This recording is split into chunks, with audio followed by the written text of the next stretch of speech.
Du-du-du-du. Dredging. To remove sand, silt, mud, etc. from the bottom of a water body, for example, a riverbed, ocean, or a lake. The dredging on Port Phillip Bay began on the 8th of February 2008 and finished in November 2009, ahead of schedule and $200 million under budget.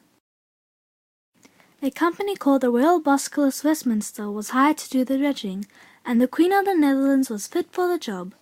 Dredging was done in the north, the south, and the entrance of Port Phillip Bay. Uncontaminated material was placed at the Port of Melbourne dredged material. Contaminated material was placed in an underwater clay vault and covered with clean sand. The total cost was approximately $721 million. The Port of Melbourne Corporation and the Australian government are for the channel deepening because it will bring in a lot of money to Australia and many jobs will be created.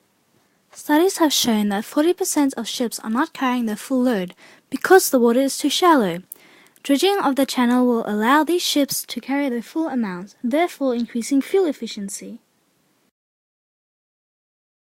Against. Residents are against the dredging because they reckon that too much money is spent on something that we won't really benefit from. Blue Wedges, Port Phillip Conservation Council and various other environmentalist groups are against the dredging because it will have a devastating effect on marine life and the environment.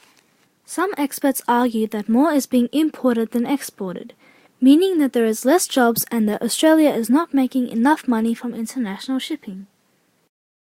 Although the Australian economy has apparently benefited from the dredging, local economy many small businesses that depend on Port Phillip Bay have either gone bankrupt or are unable to do business because the dredging is changing the bay.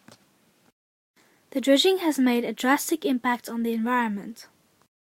Most of Portsea Beach has been eroded. Stronger currents have been reported, and in some areas, sea levels have risen by 10 centimeters. Animals on land and sea have also been affected. Erosion has led to a disturbance in the natural habitats of some land animals. Higher tides and faster currents have led to reduced numbers of fish and especially native Australian sponges.